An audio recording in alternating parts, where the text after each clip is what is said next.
Pretend you are sick and leave my daughter-in-law texted me during dinner. 10 minutes later, I was running for my life in the middle of a Chicago blizzard. My name is Harrison Caldwell, and I am 74 years old. I built half the skyline of this city with my bare hands and honest steel, but nothing prepared me for the demolition job my own son was planning for my life. During our Thanksgiving dinner, my daughter-in-law Mia suddenly slipped me a crumpled note under the table that read, "Dad, pretend you are sick and leave immediately, they are here." I looked at her in confusion, but the sheer terror in her eyes told me this was not a game. I decided to trust her and do exactly what she said. 10 minutes later, I was speeding down the interstate, realizing that the family I provided for was hunting me down like a wounded animal. Before I continue this story, let me know where you are watching from in the comments below. Hit like and subscribe if you have ever had to trust your gut instinct when the people closest to you turned into strangers.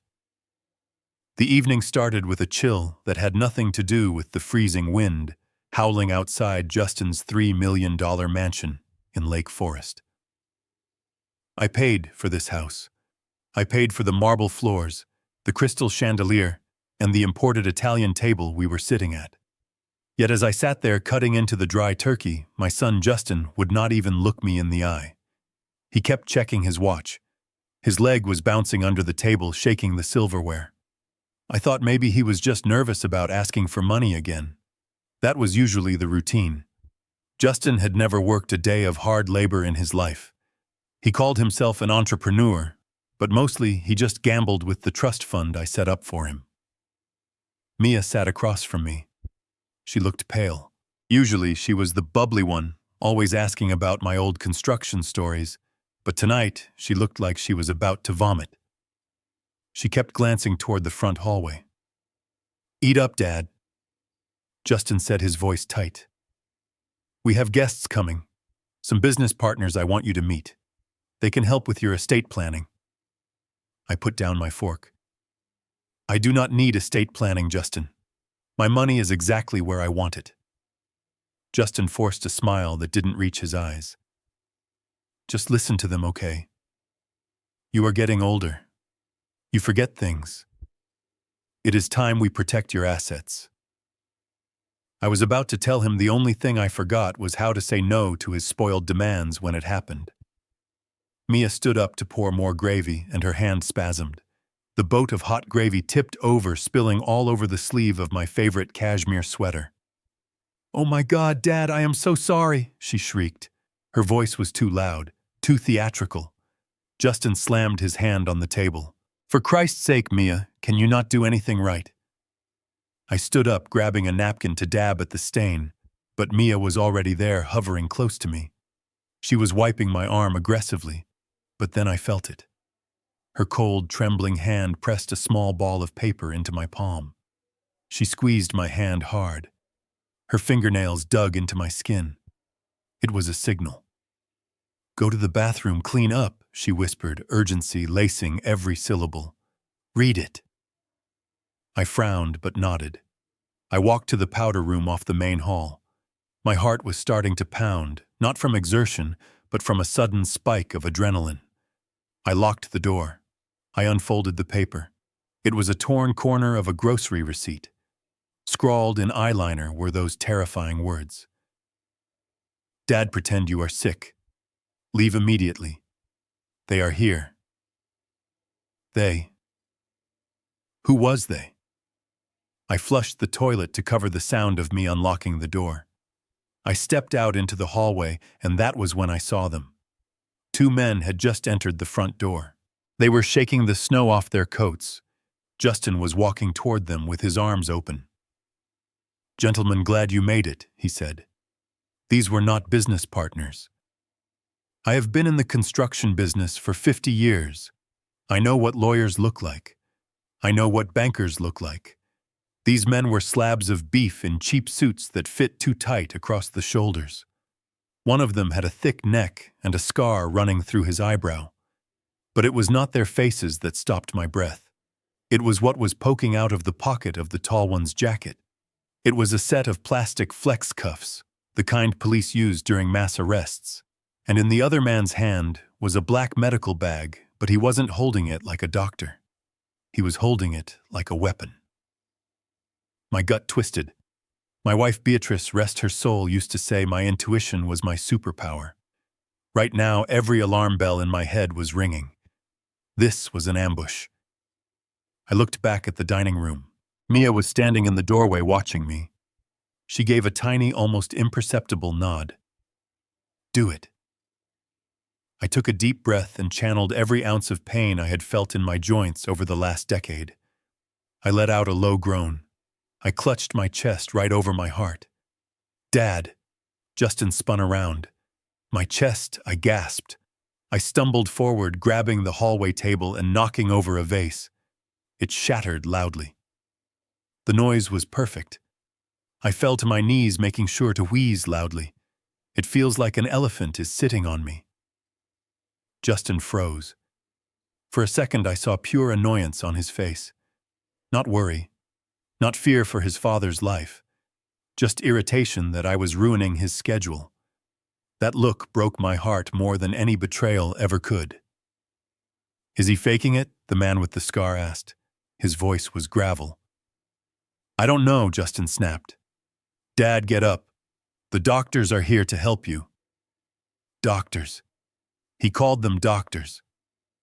I let out another cry and slumped fully onto the floor, curling into a fetal position. I cannot breathe. Call 911, I choked out. No. The tall man stepped forward, reaching for his medical bag. No ambulances. We handle this privately. Get the syringe ready. Syringe. The word hung in the air like a guillotine blade. They were going to drug me. Suddenly, Mia was there. She threw herself between me and the men. He is dying, you idiots, she screamed. Her acting was phenomenal. She grabbed my arm. I have his nitroglycerin pills in the truck. He needs them now or he will die right here on your expensive rug. Justin hesitated. He looked at the men, then at me, gasping on the floor. Fine, get him the pills, Justin barked. But do not let him leave the driveway. Mia hauled me up. She was surprisingly strong. I leaned my weight on her, keeping up the act, my legs dragging, as if I were paralyzed. We stumbled toward the side door that led to the garage. As soon as the heavy oak door clicked shut behind us, Mia's demeanor changed. She dropped the act. Run, she hissed, pushing me toward my old Ford F-150. I had refused to park it in the garage because Justin said it leaked oil on his epoxy floor, so it was parked in the driveway covered in a layer of snow. You are coming with me, I said, fumbling for my keys. My hands were actually shaking now. No, she said, shoving me toward the driver's side.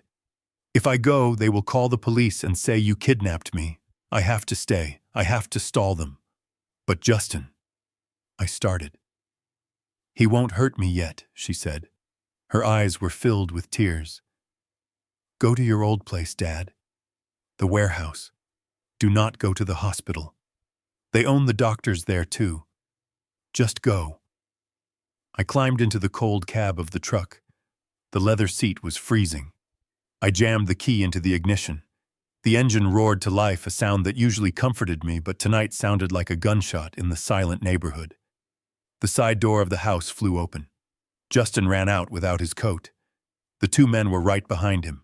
Dad, stop the truck, Justin yelled. He looked furious.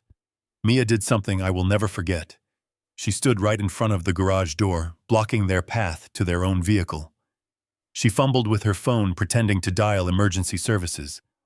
I slammed the truck into reverse. The tires spun on the ice for a heart-stopping second before catching traction. The truck lurched backward. I spun the wheel, shifting into drive. I looked through the windshield one last time. Mia was screaming at Justin, pretending to be hysterical. Justin shoved her aside so hard she fell into a snowbank. That image burned a hole in my stomach. I wanted to stop. I wanted to get out and beat my son within an inch of his life for touching a woman like that. But I knew if I stopped now, I would never start again. They had a syringe. They had cuffs. They had a plan. I stomped on the gas pedal. The heavy truck fishtailed onto the main road, kicking up a spray of slush. I drove faster than I had in 20 years, running red lights, risking the ice, just needing to put distance between me and the house that was no longer a home. After 5 miles, my heart was still hammering against my ribs. I checked the rearview mirror, expecting to see flashing lights or Justin's sleek black Mercedes chasing me. But the road behind me was empty. Just darkness and swirling snow. I frowned. Why weren't they chasing me? I was an old man in a slow truck. They could catch me in minutes. My phone buzzed on the passenger seat. It was a video call from Justin. Against my better judgment, I tapped answer and put it on the dashboard mount. Justin's face appeared. He wasn't in a car. He was still standing in his driveway, snowflakes landing on his expensive hair. And he wasn't angry anymore. He was smiling. It was a cold, dead smile that reminded me of a shark I once saw in an aquarium. "Run all you want, old man," Justin said calmly. "You think you escaped. But look at your navigation screen." I looked down at the truck's built-in GPS. It wasn't showing the map. It was showing a red flashing bar that read, "Remote access active destination overridden." Then I looked back at the phone screen. Justin held up his own phone. On his screen was a little dot moving on a map. My dot. "We are not chasing you, Dad, because we do not have to," he said softly. "I know exactly where you are going, and my partners are already there waiting for you." The screen went black. I was doing 70 miles an hour on an icy highway, and I realized with a sick feeling in my gut that I wasn't driving toward freedom. I was driving straight into a trap, and I had no idea who to trust anymore except the woman I had left behind in the snow. The snow was coming down harder now, transforming the interstate into a white tunnel of chaos. My knuckles were white against the leather steering wheel of the truck. The heater was blasting, but I could not stop shivering. It was the kind of cold that starts in your bones when you realize the people who are supposed to carry your casket are the ones trying to put you in it. I was driving 70 miles an hour on a road I helped pave 20 years ago, yet I had never felt more lost. My phone was still mounted on the dashboard, and it began to buzz again. It was not a call this time. It was a notification that lit up the dark cab like a flare. I glanced down and my stomach dropped through the floorboards. The screen displayed a map with a pulsing blue dot and the words, "Location sharing active." Below that was a message from an app I did not remember installing called Family Safety Protocol. I stared at the device. I remembered the day Justin gave it to me. It was my 74th birthday just last week. He had made a big show of it, handing me the box wrapped in gold paper while Mia cut the cake. He told me it was the latest model equipped with fall detection and heart monitoring. He said he wanted me to be safe. He said he worried about me living alone in the penthouse. I had been touched. I had actually teared up thinking my son finally cared about my well-being. I was such a fool. It was not a gift. It was a digital leash. He had been tracking my every movement, waiting for the right moment to spring his trap. He knew I went to the bank on Tuesdays. He knew I met my old foreman for coffee on Thursdays. And tonight, he knew exactly how fast I was driving and in which direction. The phone buzzed again. A text from Justin. "Turn around, Dad. The roads are icy. We just want to help. That word tasted like ash in my mouth. I looked at the speedometer. If I kept the phone, he would guide the police or those hired thugs right to me. If I turned it off, he would know I was onto him, and he would escalate the search. I needed to disappear. I needed to go dark. Up ahead in the slow lane, I saw the flashing yellow lights of a waste management truck. It was grinding its way through the slush, a massive beast of steel and hydraulics. An idea formed in my mind. It was reckless. It was desperate. But it was my only shot at buying some time. I slowed down, matching the speed of the garbage truck. I rolled down the passenger window. The wind howled into the cab, bringing a spray of biting snow. I reached over and ripped the phone from its mount. For a second, I held it in my hand, feeling the weight of the sleek glass and metal. It contained photos of my late wife. It had voicemails from my grandkids. It was my connection to the world. But right now it was a beacon guiding a missile straight to my heart. I swung my arm back and threw it. The phone sailed through the snowy air, spinning end over end. It landed perfectly in the open hopper at the back of the garbage truck, burying itself instantly among the black bags of trash. I watched as the hydraulic press of the truck began to cycle, crushing whatever was inside. Good luck tracking that, Justin. I slammed on the accelerator, pulling away from the truck. In a few minutes, that phone would be on its way to a landfill on the other side of the county, while I headed south toward the industrial district. I was now technically invisible. No GPS, no signal, just a man and his truck against the storm. But invisibility came with a price. I was completely cut off. I needed allies, and I needed them fast. I could not go to the penthouse. That would be the first place they looked. I could not go to my bank because by tomorrow morning, Justin would likely have frozen my accounts, claiming I was mentally incompetent. I needed legal firepower. I needed David. David had been my personal attorney for 30 years.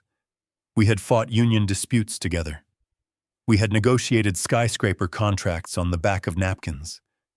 He was the only man alive who knew where all the bodies were buried, metaphorically speaking. He was the only one who knew the ironclad clauses I had written into my trust fund. If anyone could stop Justin, it was David. I took the next exit, steering the truck toward a rundown gas station that looked like a relic from the 50s. The neon sign was flickering, buzzing angrily against the silence of the snow. I pulled around the back, avoiding the security cameras near the pumps. There, mounted on the brick wall under a yellow light, was a payphone. I prayed it still worked. I stepped out of the truck, and the wind hit me like a physical blow. I limped toward the phone, my knees aching in protest. I fumbled in my pockets for change. I found a quarter and a dime. I picked up the receiver. It was freezing against my ear and smelled of gasoline and rust. I got a dial tone. Thank God. I punched in David's private home number. I knew it by heart. I had called it 1,000 times over the years, usually to celebrate a victory or solve a crisis. This was the biggest crisis of them all. The line rang. Once, twice, 3 times. Pick up, David, I whispered, my breath pluming in the air. Pick up, you old shark. The line clicked open. Hello, a voice said. My relief was so intense my knees almost buckled. David, I said, rushing the words out. It is Harrison. Listen to me carefully. I am in trouble. Justin has lost his mind. He has hired people. He is trying to force a guardianship on me. I need you to file an emergency injunction immediately. I need you to meet me at the old warehouse in Sector 4. Bring the file on the family trust, the one with the contingency clauses. There was silence on the other end of the line. A long, heavy silence that lasted 5 seconds too long. David, are you there? I asked, panic rising in my throat. The voice that answered was not David. It was smoother, younger, and terrifyingly familiar. Hello, Dad. I stopped breathing. My hand gripping the receiver tightened so hard I thought the plastic would crack. Justin. How did you get this number? I whispered. Oh, Dad, you really are out of the loop, aren't you? Justin said. His voice was calm, almost bored. David retired this morning. It was very sudden. His health, you know. He signed over the firm and all his client files to me about 6 hours ago. I am your legal representative now. The ground seemed to tilt beneath my feet. David would never retire without telling me. He would never hand over my files to Justin. Unless he was forced. Unless he was threatened. What did you do to him? I growled. He is fine, Dad, Justin said. He is on a flight to Florida. A nice long vacation. Now stop this nonsense. You sound paranoid. This is exactly why we need to get you help. Tell me where you are. I can hear the wind. You are outside. You will freeze to death. Just tell me where you are and I will come get you. I slammed the receiver down onto the cradle, cutting off his voice. I stood there panting in the freezing cold, staring at the graffiti scrawled on the metal box of the phone. I was not just on the run. I was completely alone. My lawyer was gone. My phone was gone. My accounts were likely compromised. My son had checkmated me before I even knew we were playing chess. I looked out at the desolate street. The snow was covering everything, erasing tracks, erasing history. Justin thought he had won. He thought cutting off my lifelines would make me crawl back to him for safety. But he forgot one thing. He forgot who taught him how to play the game. He forgot that before I was a billionaire in a penthouse, I was a kid from the South Side who fought for every inch of ground I stood on. I turned back to my truck. If he wanted a war, I would give him a war. But I could not do it alone. I had one card left to play. One person who knew the truth and was currently inside the belly of the beast. Mia. I hoped she was safe. Because I was coming back. Not to surrender, but to burn the whole kingdom down. I hung up the payphone and stood there for a moment, letting the freezing wind bite into my face. The realization that my lawyer was gone and my son had checkmated me legally was a heavy blow, but I did not have time to bleed. I needed to move. I looked back at my truck. It was a powerful machine, but right now it was a liability. Even without the phone, the truck itself had an internal cellular modem for emergency services and navigation. Justin could ping the vehicle directly. I popped the hood of the Ford, forcing my trembling fingers to work the latch. The engine block was radiating heat, a stark contrast to the biting Chicago winter. I found the fuse box and ripped off the cover. I did not have time to be delicate. I used my pocket knife to pry out the fuse labeled telematics, and then for good measure, I located the shark fin antenna wire running along the passenger door frame and severed it. The truck was now deaf and dumb, just a hunk of steel and gas. I climbed back in and headed south. I was leaving the manicured lawns of Lake Forest and heading toward the gritty industrial skeleton of the city. The South Side. This was where I came from. This was where I poured concrete during the day and studied architecture books at night. I drove past the rusted skeletons of old steel mills that looked like dinosaur bones in the snow. The roads here were not plowed as well as they were in the suburbs. The truck bucked and slid over black ice, but I held the wheel steady. I knew these streets better than I knew the back of my own hand. I navigated through a maze of abandoned factories until I reached a nondescript brick warehouse at the end of a dead-end street. The sign above the door was faded, almost unreadable, but I knew what it said. Caldwell Construction. It was my first headquarters, the place where it all began 40 years ago. I parked the truck inside the loading bay, hidden from the street, and killed the engine. The silence that followed was deafening. I walked to the heavy steel pedestrian door. It had a digital keypad installed 10 years ago, but I ignored it. I knew the power had been cut to this building years ago. Instead, I knelt down and pried up a loose brick near the threshold, revealing a mechanical keyhole that bypassed the electronic system. I reached into my boot, where I always kept a spare key, not for paranoia, but for sentimentality. It slid in with a satisfying click. The door groaned as I pushed it open. The smell hit me immediately. Diesel oil, sawdust, and cold, stagnant air. It smelled like hard work. It smelled like safety. I navigated the dark space by memory, my footsteps echoing on the concrete floor. I made my way to the back office. It was exactly as I had left it 5 years ago when we moved headquarters to the glass skyscraper downtown. The desk was covered in a layer of dust, thick enough to write in. I went to the corner where an old filing cabinet stood. I pushed it aside. It scraped loudly against the floor. Beneath it was a floor safe. This wasn't a digital safe.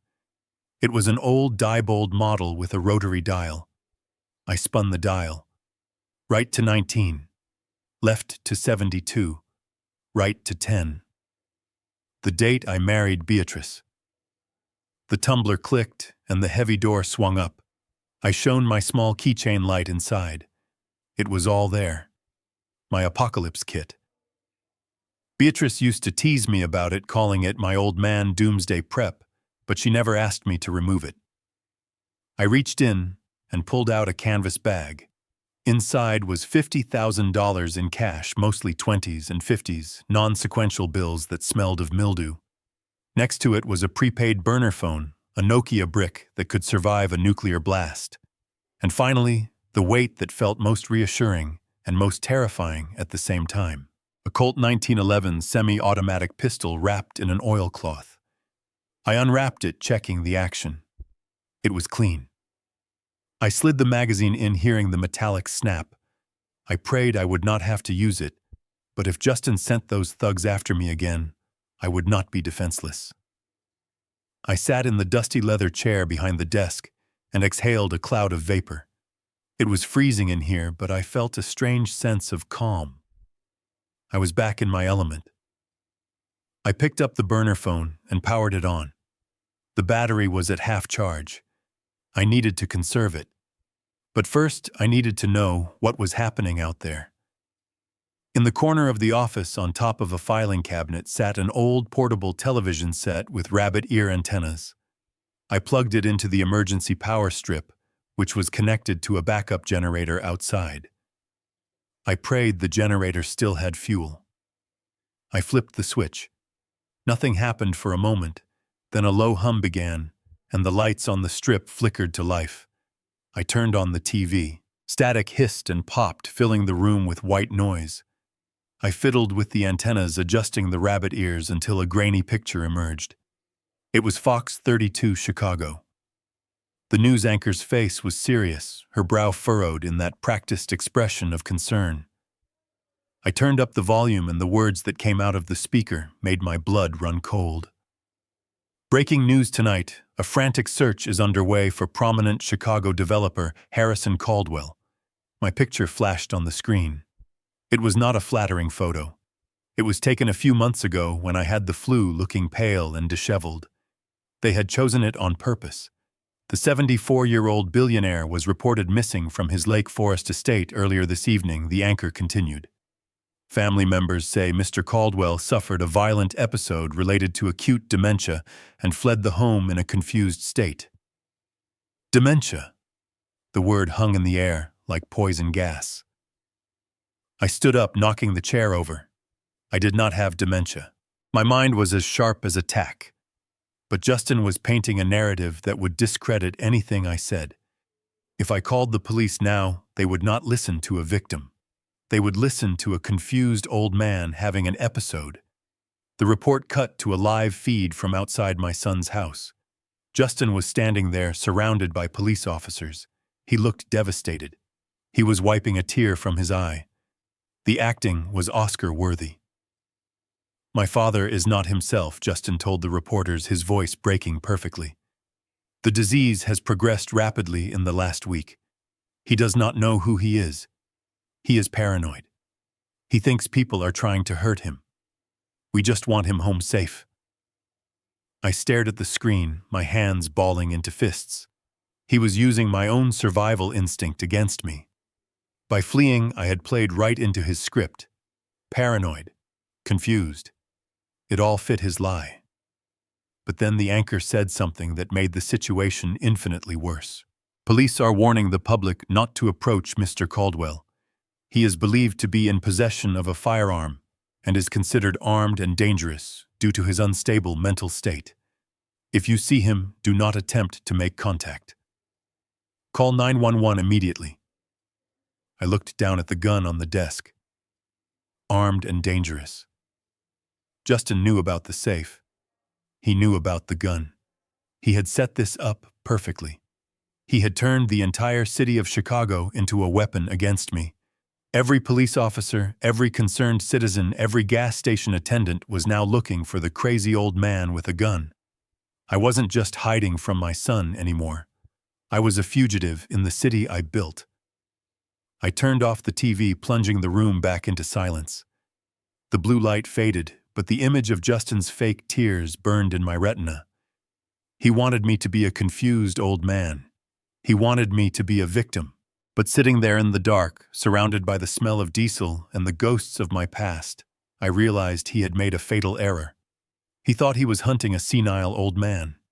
He forgot that before I was a billionaire wearing Italian suits, I was a man who fought union busters with baseball bats in this very warehouse.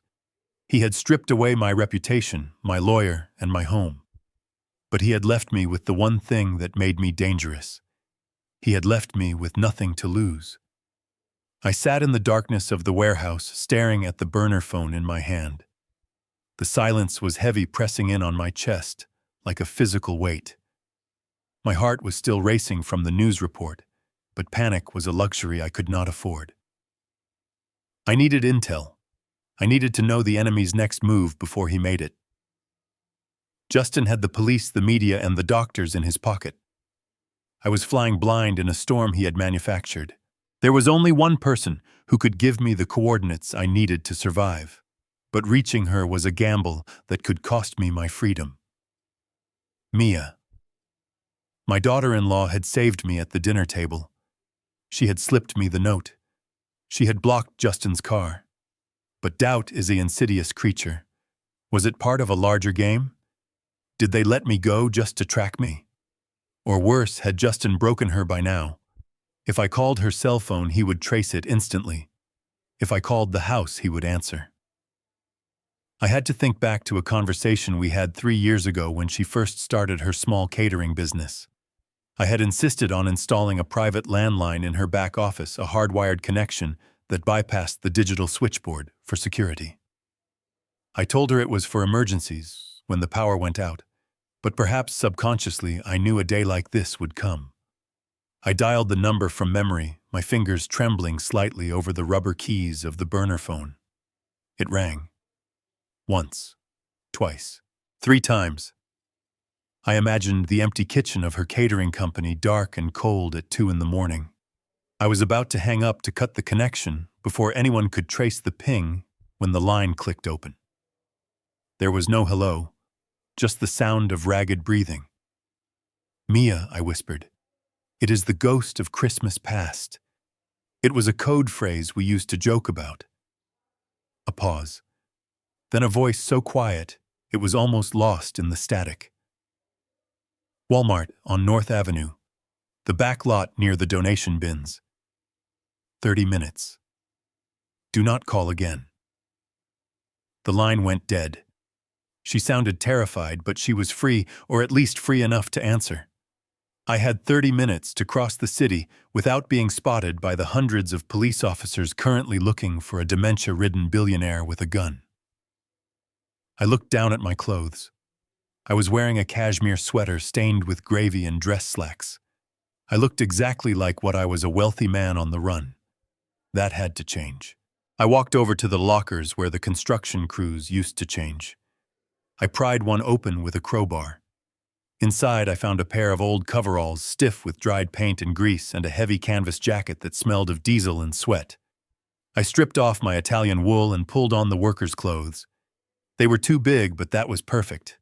I reached into a bucket of used engine grease and smeared a streak of black oil across my cheek and forehead.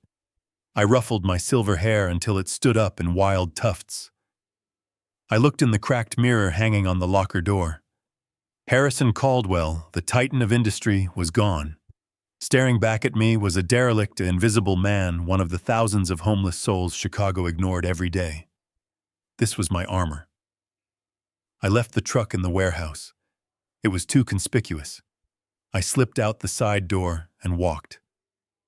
The wind was brutal, cutting through the canvas jacket like knives, but I kept my head down.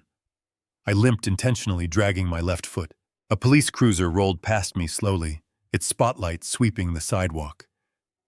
I didn't run. I didn't look up. I just shuffled toward a trash can and pretended to dig for food. The light passed over me and moved on. To them, I was part of the scenery. I reached the Walmart parking lot exactly 28 minutes later. The supercenter was open 24 hours, a beacon of fluorescent light in the storm. but the back lot was a wasteland of shadows and shipping containers. I huddled behind a large yellow donation bin, my hand resting on the pistol in my pocket. I watched every car that entered: a minivan, a rusted sedan, then a black SUV with tinted windows rolled in. My stomach tightened. That looked like Justin's car. The SUV drove slowly to the far end of the lot and idled, the headlights cut off. I waited 5 minutes, 10 minutes. Nothing happened. If it was a trap, the doors would have opened and the goons would have rushed me. The stillness meant it was her. I stepped out from the shadows, keeping my hands visible. The driver's door opened and a figure stepped out. It was Mia. She was wearing a large hooded coat wrapped tight around her frame. She looked small against the backdrop of the massive store. I walked toward her, scanning the perimeter. "Mia," I said softly. She jumped, spinning around. When she saw me, her eyes widened in horror. "Dad, you look like you live on the street." "That is the point," I said, moving closer. "Are you alone?" She nodded. "I told Justin I needed to go to the kitchen to prep for a morning order.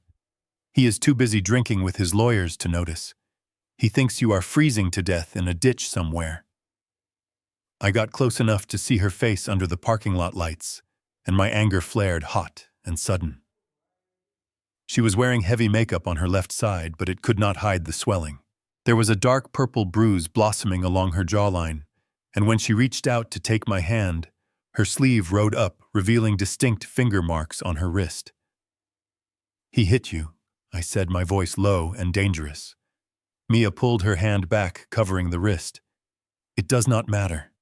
We do not have time for that. You need to see this." She pulled a folded sheaf of papers from inside her coat.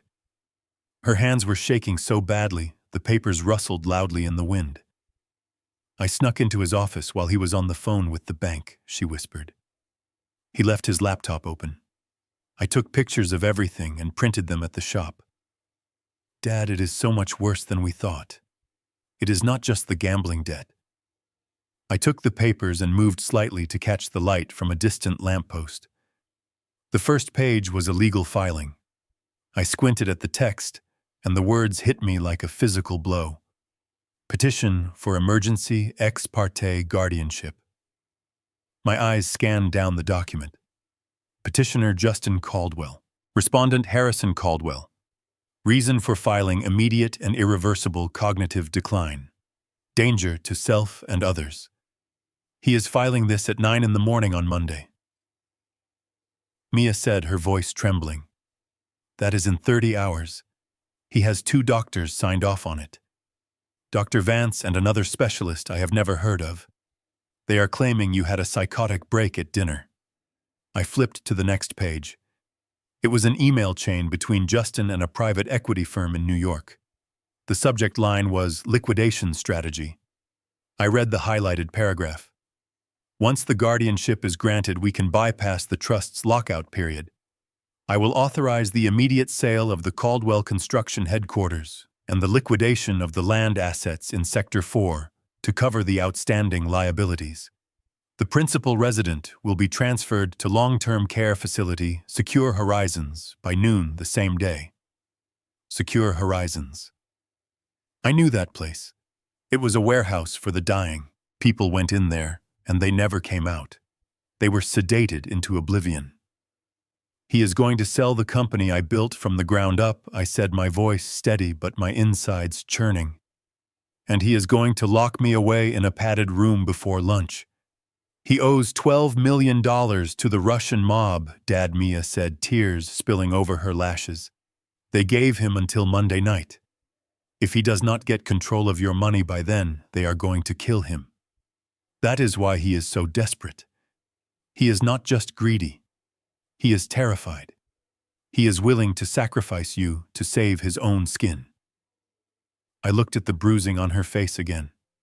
"And he is willing to hurt you to keep you quiet." Mia looked down at the asphalt. "He said if I tried to warn you, he would frame me for embezzlement. He said he would make sure I went to prison for stealing from the company accounts. He has been moving money under my name for months, Dad. I didn't know. I swear I didn't know. I reached out and placed my dirty, grease-stained hand on her shoulder. She flinched, then leaned into my touch. I believe you, Mia. I looked at the documents again. Emergency guardianship. It was a nuclear option. In the state of Illinois, if a judge grants an emergency order, I lose my rights instantly. I lose the right to hire a lawyer. I lose the right to access my bank accounts. I lose the right to drive a car. I become a child in the eyes of the law, and Justin becomes my keeper. And because it is an emergency hearing, I am not even required to be there. They can do it all behind my back while I am hiding in a warehouse. We have 48 hours, I said, folding the papers and tucking them into my jacket pocket. If that gavel bangs on Monday morning, my life is over. What are we going to do? Mia asked, looking around nervously. A police siren wailed in the distance, and we both froze. You are going to go back to him, I said. What? No, Dad, I can't. You have to, I said, gripping her shoulders. If you disappear, he will know you are with me. He will burn the evidence. He will run. We need him to feel safe. We need him to walk into that courtroom on Monday thinking he has already won. But he will kill you, she sobbed. No, he won't, I said, because I am not going to be the victim he thinks I am. He wants a crazy old man. I am going to give him something much worse. I am going to give him the truth. But I need one more thing from you. I leaned in close, whispering the instructions.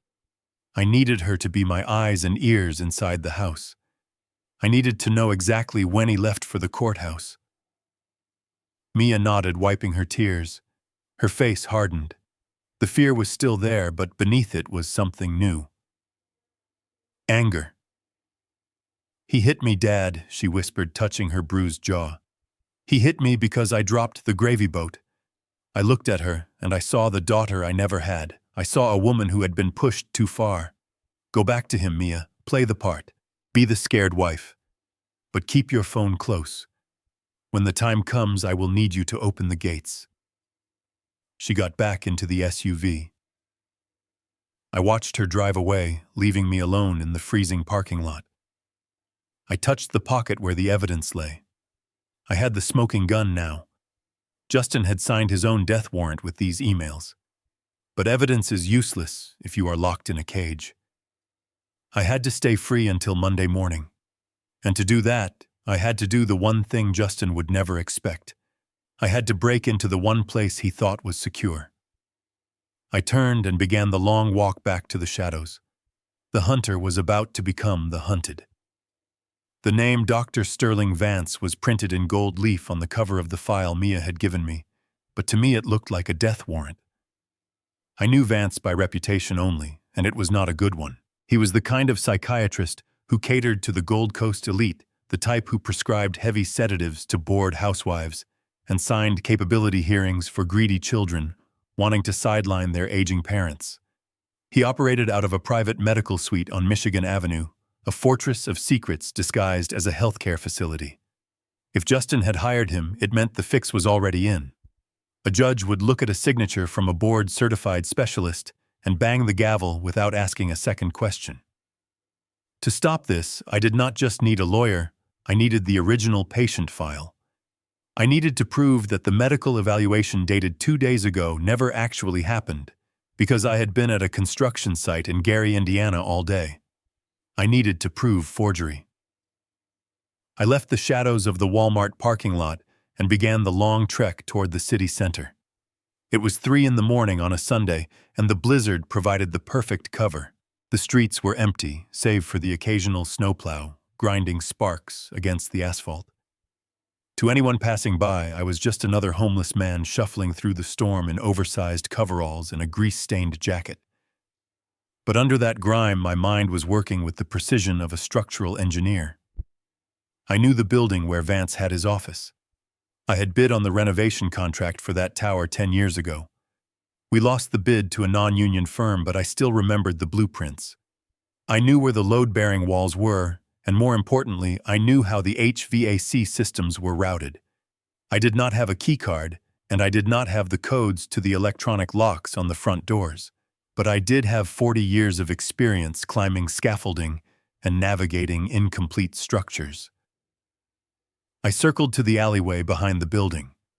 The fire escape ended 12 feet above the ground, a standard security measure to keep people like the man I was pretending to be from climbing up. I looked around the alley.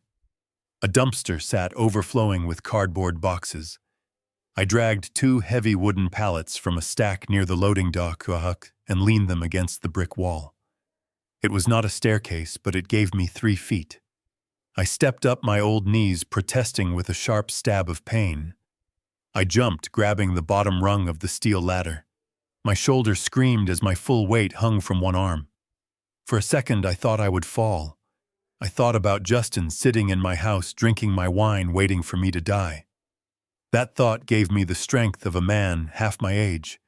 I pulled myself up, grunting with effort, until I could hook a leg over the railing. I lay on the cold metal grating for a moment, catching my breath while the snow fell on my face. Then I began to climb. Vance's office was on the 4th floor, but the windows would be alarmed. I had to go to the roof. I climbed 12 stories in the freezing wind. By the time I reached the roof access, my hands were numb even through my work gloves. The rooftop was a desolate landscape of gray gravel and massive ventilation units humming in the night. I navigated toward the main intake unit for the east wing. This was the weakness of modern architecture. They build fortresses of glass and steel, but they all need to breathe. I used a pry bar from my tool belt to pop the maintenance hatch of the air handler. It gave way with a screech of rusted metal that sounded like a gunshot in the quiet night. I froze, waiting for sirens. Nothing. Just the wind. I slipped inside the ductwork. It was a tight squeeze, darker than a grave and smelling of dust and recycled air. I crawled on my belly, dragging my body forward by my elbows. It was claustrophobic and terrifying. I had to count the vents as I passed them, consulting the mental map in my head. Reception. Waiting room. Exam room 1. Exam room 2. The private office. I peered through the slats of the vent. Below me was a room that smelled of mahogany and expensive leather. A street lamp outside cast a dim glow across the room, illuminating a massive oak desk and a wall of bookshelves. This was it. I used my screwdriver to undo the bolts of the vent cover, holding it in place with one hand so it would not clang to the floor. I lowered myself down, dropping the last few feet and landing silently on the plush oriental rug. I was inside. I pulled a small flashlight from my pocket and swept the beam across the room. It was not a doctor's office. It was a trophy room. Pictures of Vance shaking hands with senators and celebrities lined the walls. I moved to the desk. It was locked. I used the pry bar again, snapping the flimsy lock of the center drawer. I riffled through the papers. Nothing. Just prescription pads and billing invoices. Of course. A man like Vance does not keep his crimes in his desk drawer. I turned to the wall of bookshelves. I ran my hand along the rows of medical textbooks and biographies. My fingers brushed against a book on Freud that protruded slightly more than the others. I pulled it. The section of the bookshelf clicked and swung forward a few inches. A concealed wall safe. It was a classic cliché, but arrogance makes people predictable. Vance thought he was untouchable, so he used the oldest trick in the book. The safe was a digital model. I could not pick it. I stared at the keypad, my heart sinking. I had come all this way to be stopped by a 4-digit code. I looked around the room for a clue, a sticky note, a date on a calendar. Then I looked at the picture on the desk. It was Vance standing on a yacht holding a massive marlin. The name of the boat was painted on the stern. The Sea Witch, 1982. I tried 1982. The light flashed red. I looked closer at the photo. Vance was wearing a hat with a university logo. Yale class of '78, I tried 1978. The light flashed red again. Panic began to rise. I had one more try before the system locked out. I closed my eyes and thought like a narcissist. What number does a man like this love the most? I looked at the framed diploma on the wall. It was dated May 14th, 0514. The light turned green. The solenoid clicked. I let out a breath I didn't know I was holding and pulled the heavy steel door open. Inside there were stacks of cash bands of $100 bills that were clearly off the books. But I didn't care about the money. I grabbed the stack of manila folders. I flipped through them frantically until I saw my name. Harrison Caldwell. I opened the file. It was all there. A complete fabrication of a medical history. Notes from therapy sessions that never happened. A diagnosis of aggressive early-onset Alzheimer's, signed and dated. And clipped to the back was a photocopy of a check for $50,000 signed by Justin Caldwell, drawn from an offshore account. This was the smoking gun. This was proof of conspiracy and fraud. But there was something else in the safe. A small black USB drive labeled Insurance. I hesitated, then grabbed it. I plugged it into Vance's laptop, which was sitting on the desk in sleep mode. I didn't have the password to log in, but the drive lit up. I pulled it out and shoved it into my pocket along with the file. Whatever was on there, Vance wanted to keep it safe. That meant I wanted it. I had everything I needed. I turned to leave, planning to stack a chair on the desk to climb back into the vent. That was when I heard it. A soft beep from the hallway. Then another. Then the sound of the front door to the suite unlatching electronically. I froze. I clicked off my flashlight. Footsteps echoed on the marble floor of the reception area.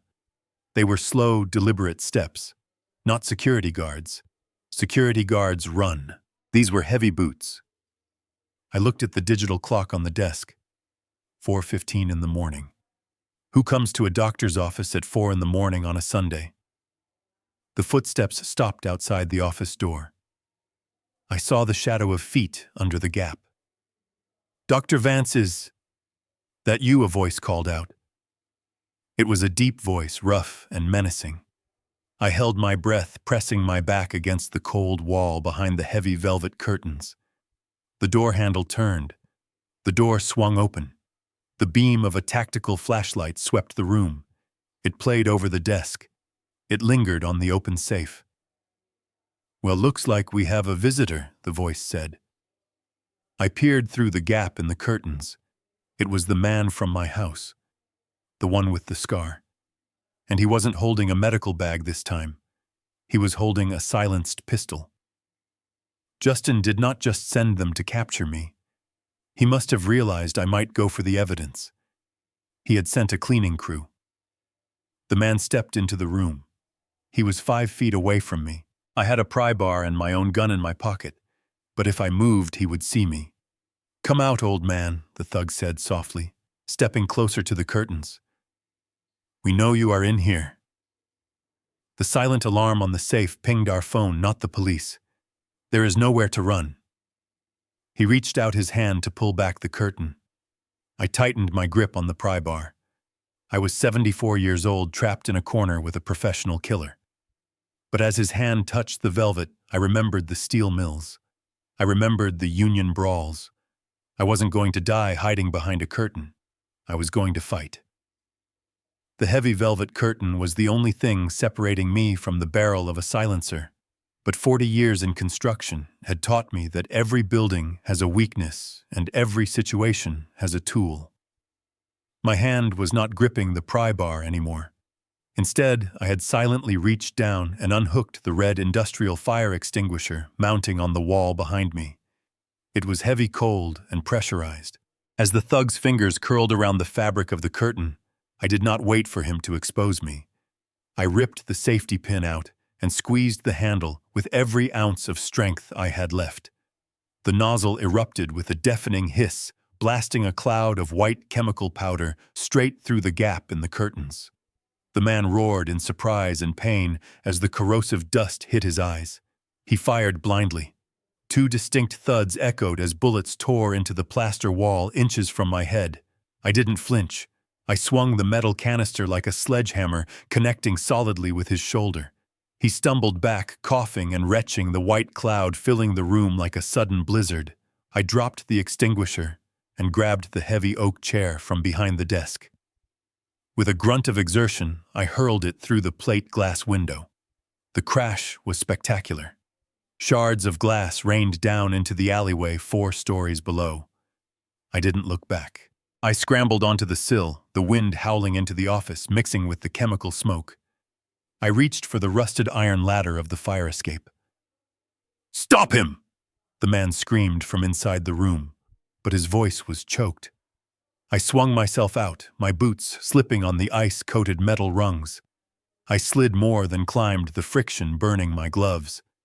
A bullet sparked off the railing next to my ear, sending a spray of rust into my face. I dropped to the second-floor landing and jumped the last 10 feet into the alley. I hit the ground hard, too hard. A sickening crack echoed through my body as my left ankle twisted violently on a patch of black ice. Pain shot up my leg, white-hot and blinding. I bit my tongue to keep from screaming, tasting copper in my mouth. I scrambled up, dragging my injured leg. I could hear them on the fire escape above me now. I hobbled into the shadows of the labyrinthine alleyways behind Michigan Avenue. I moved like a wounded animal, hugging the brick walls, ignoring the agony that pulsed with every heartbeat. I knocked over trash cans to create obstacles weaving through the narrow passages, until the sounds of pursuit faded into the distance, replaced only by the roar of the wind and my own ragged breathing. I collapsed behind a dumpster in a darkened service entrance, my chest heaving. I checked the pocket of my canvas jacket. The file was there. The USB drive was there. But my body was failing me. My ankle was swelling rapidly tight against the leather of the work boot. I was shivering uncontrollably, not just from the cold, but from the shock. I realized then with terrifying clarity that I could not win this alone. I had the evidence, but I had no way to present it. If I walked into a police station looking like this, ranting about conspiracies, they would hand me straight over to Justin. I needed a legal mind, but not a clean one. I needed someone who knew how to fight in the mud. I needed Saul. Saul Berkowitz had been the best litigator in Chicago until he wasn't. He was disbarred 5 years ago for bribing a witness in a class-action lawsuit against a pharmaceutical giant. He was a scumbag, a drunk, and a gambler, but he was also the only lawyer I knew who hated the establishment more than I did. And more importantly, he owed me. I had paid for his rehab twice. It took me an hour to get to the outskirts of the city near the rail yards. I hotwired an old sedan in a long-term parking lot, a skill I hadn't used since I was 18, but desperate times called for felony measures. I drove with one foot gritting my teeth against the pain in my ankle. I pulled up to the desolate trailer park nestled under the rusting supports of the I-90 overpass. It was a graveyard of broken dreams, and at the end of the row sat a dilapidated RV with duct tape on the windows and a satellite dish propped up by cinder blocks. I limped to the door and pounded on the aluminum siding. "Go away!" "I am armed," a voice croaked from inside. Saul opened the door. I yelled over the wind, "It is Harrison!" There was a long silence, then the sound of multiple locks tumbling. The door creaked open, revealing a man in a stained bathrobe holding a baseball bat. Saul looked older than I remembered. His hair's thinning, his eyes were bloodshot, and the smell of stale bourbon wafted out of the RV like a fog. "Harrison." He squinted at me, peering through the gloom. "You look like hell. I saw the news. They say you lost your marbles." I pushed past him into the cramped living space. It smelled of old pizza and despair. Legal textbooks were being used as coasters for beer cans. I collapsed onto the torn sofa, clutching my leg. "I haven't lost my mind, Saul, but I am about to lose everything else," I said, grimacing as I adjusted my boot. "Justin has filed for emergency guardianship. He has bought off Vance. He has a hearing at 9 a.m. Saul laughed, a dry, hacking sound. He shuffled to the kitchenette and poured himself a glass of water. "So what do you want me to do?" "I am disbarred, Harrison. I cannot practice law. I cannot walk into a courtroom. I am a ghost, just like you." "I need a ghost," I said, pulling the stolen file from my jacket. "I have the proof, forgery, bribery, conspiracy, but I cannot walk into that courtroom alone. If I show up, they will tackle me before I can open my mouth. I need someone to file a motion to intervene. I need someone to draft the affidavit that will freeze the proceedings just long enough for me to take the stand." Saul shook his head, taking a sip of water. "No way. Justin has the best firm in the city. He has the police. If I get involved, they will find a way to put me in jail for practicing without a license. I am done with that life. I am retired. Get out of here, Harrison. Go turn yourself in. Maybe they will give you a nice room with a view." I looked at him. I saw the fear in his eyes. He was beaten. The system had chewed him up and spit him out. But I knew Saul. I knew that beneath the booze and the cynicism, there was a man who missed the thrill of the kill. And more than that, there was a man who loved money. I reached into the deep pocket of my coveralls. I pulled out the canvas bag I had taken from my safe. I untied the string and upended it over his clutter-filled coffee table. Bundles of cash tumbled out. 50s, hundreds, $20 bills. It was a mountain of green totaling $50,000. The sight of it seemed to suck the oxygen out of the room. Saul stopped drinking. He stared at the pile, his eyes widening.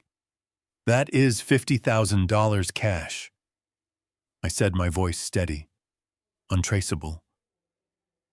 "And that is just the retainer, Saul." He looked up at me, licking his dry lips. "For what?"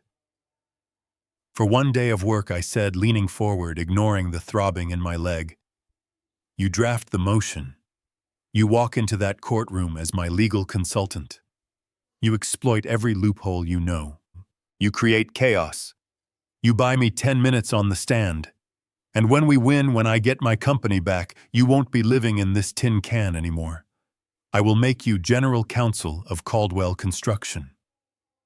Saul stared at the money, then at me. "General counsel," he whispered. "That is $500,000 a year salary. And a corner office," I added, "and the chance to stick it to every judge who laughed when you got disbarred." He looked back at the money. He reached out a trembling hand and picked up a bundle of hundreds. He ran his thumb over the texture of the bills. I could see the gears turning in his head. The old Saul the shark was waking up. He stood up and walked to a pile of dirty laundry. He kicked it aside and pulled out a dusty briefcase. He opened it and took out a pair of gold-rimmed reading glasses. He put them on, and suddenly he didn't look like a drunk in a bathrobe anymore. He looked like a predator. 9 a.m. hearing. He asked, his voice dropping an octave, becoming sharp and professional. 9 a.m., I confirmed. Saul looked at the clock on the wall. It was now 5:30 in the morning. "We have 3.5 hours, he said, sweeping the pizza boxes off the table and slamming the briefcase down. "Make some coffee, Harrison. If we are going to walk into the lion's den, we are going to need to be wide awake." He looked at me and grinned a crooked, yellow-toothed grin that was the most beautiful thing I had seen all night. "All right, you crazy old bastard," he said, cracking his knuckles. "Let's burn that courthouse to the ground." The coffee in Saul's RV tasted like battery acid and burnt rubber, but it was the only thing keeping me upright. We had been working for 2 hours straight, mapping out a legal strategy that was as fragile as it was brilliant. Saul was typing furiously on a laptop that looked like it belonged in a museum, his fingers flying across the keys with a speed that belied his shaking hands. But as the sun began to threaten the horizon, a cold realization settled in my stomach. We had the evidence and we had the motion, but we were missing the most critical element of all. We needed Justin to show up. I stood up and paced the narrow length of the trailer, avoiding the piles of dirty laundry and legal textbooks. If Justin knew I had raided Dr. Vance's office, he would know the gig was up. He would know I had the medical files and the surveillance footage. A man like Justin does not walk into a trap he can see. If he suspected for even a second that I was armed with the truth, he would cancel the hearing. He would go underground. He would take the money he had already siphoned and disappear to a country with no extradition treaty, leaving me to fight a ghost. Or worse, he would send those men with the silenced pistols to finish the job they started at the clinic. We needed him to walk into that courtroom feeling like a king. We needed him to believe that his victory was inevitable. Saul stopped typing and looked up at me, his gold-rimmed glasses sliding down his nose. "You are thinking too loud, Harrison. What is the problem?" "He is not going to come," I said, staring out the grimy window at the snow-covered rail yard. "If his goons told him I escaped the clinic, he knows I am fighting back. He will delay the hearing. He will claim he is sick. He will buy time to hunt me down." Saul nodded slowly, tapping a pen against his chin. "You are right. Arrogance is his weakness, but fear is his motivator. If he is scared, he runs. We need to make him arrogant again.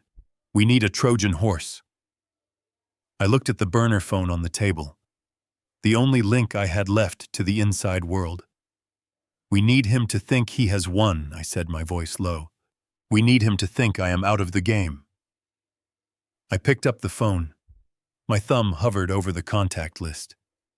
There was only one person who could sell this lie. Only one person Justin might still trust enough to lower his guard. Mia. I hated myself for what I was about to do. I was about to use the only innocent person in this entire mess as bait. I was about to send her back into the line of fire with a target on her back. But if we didn't do this, Justin would destroy us all. I dialed the number. It rang for a long time. When she finally answered, her voice was a whisper. "Dad, where are you?" "Justin is pacing the house like a caged tiger. The men came back from the clinic. They told him you escaped. He is screaming at everyone. He thinks you are going to the police." "Listen to me, Mia," I said, keeping my voice steady, despite the knot of guilt in my throat. "I am not going to the police. Not yet. We need to calm him down. We need him to proceed with the hearing tomorrow morning." "But he is talking about fleeing," she whispered. "I heard him on the phone with the travel agent. He is asking about flights to Belize." That is exactly what I was afraid of. If he runs, he takes the money, and I never clear my name. "Mia, you have to send him a text message," I said. "A text?" "Yes. You need to tell him you found me. You need to tell him I am delirious and sick, and that I am currently passed out in a motel room." There was a silence on the other end. I could hear her breathing fast. "You want me to lie to him? I want you to give him the victory he thinks he deserves," I said. "Tell him you tracked me down using the credit card receipts. Tell him I checked into the Bluebird Motel on the south side. Tell him I am raving about the government and aliens. Make me sound crazy, Mia. Make me sound pathetic. Tell him you locked me in the room and took the keys." "But if I tell him that he will come there," she said, her voice rising in panic. "He will send those men to get you." "Let him come," I said. "I won't be there." "But he will think I am. He will think he has me secured. He will relax. He will cancel the flight to Belize and walk into that courtroom tomorrow morning to collect his prize." It took a long time for her to answer.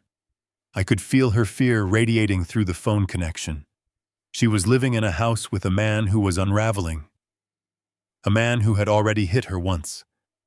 Asking her to deceive him now was asking her to walk a tightrope over a pit of vipers. "Okay," she whispered finally. "I will do it.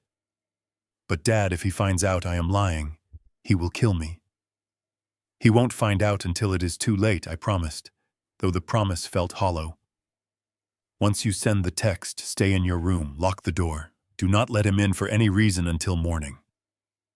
I hung up and looked at Saul. He was watching me with a mixture of admiration and disgust. "That is cold," Harrison, Saul said, pouring a shot of whiskey into his coffee mug. "Using the girl like that. I am not playing for points, Saul, I said, sitting down heavily on the torn upholstery of the bench seat. I am playing for keeps. We waited. The minutes stretched into an eternity.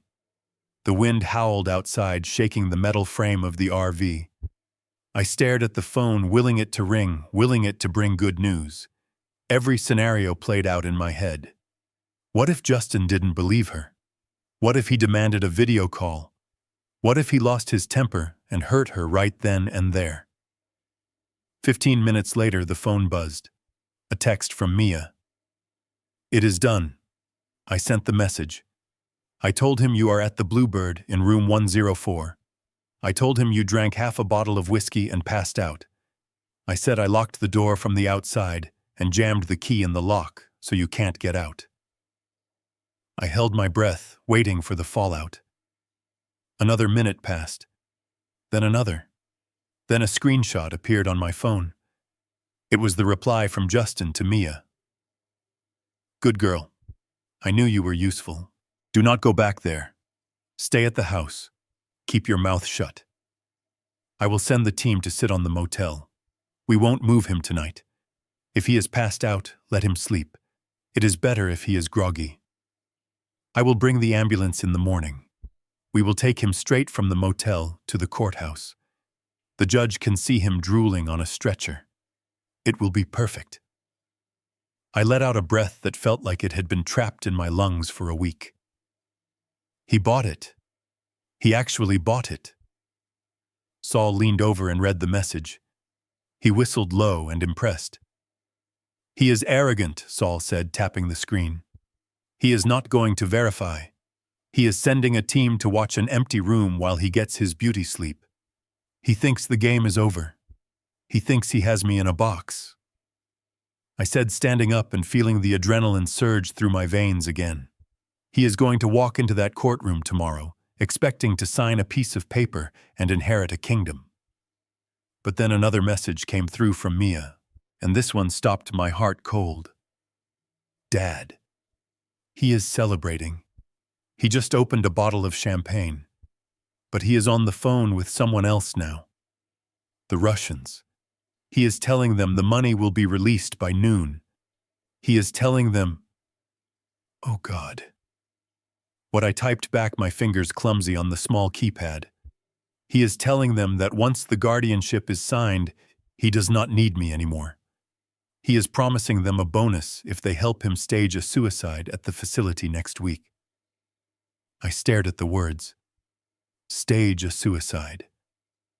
The plan wasn't just to lock me away. It never was. Justin knew that as long as I was alive, I was a threat. He needed the legal authority to commit me so he could control the narrative of my death. He was going to murder me and use the law to cover it up. I looked at Saul. His face had gone pale. We are not just fighting for your money, Harrison, Saul said, his voice sober. We are fighting for your life. I gripped the phone tight. Justin had just raised the stakes to the absolute limit. There was no going back now. No settlement. No mercy. Mia, I typed. Lock your door. Push the dresser in front of it. Do not come out until I call you. Tomorrow morning, we end this. I put the phone down. My hand was trembling not from fear, but from a rage so cold it burned. My son wanted to play God. He wanted to decide who lived and who died.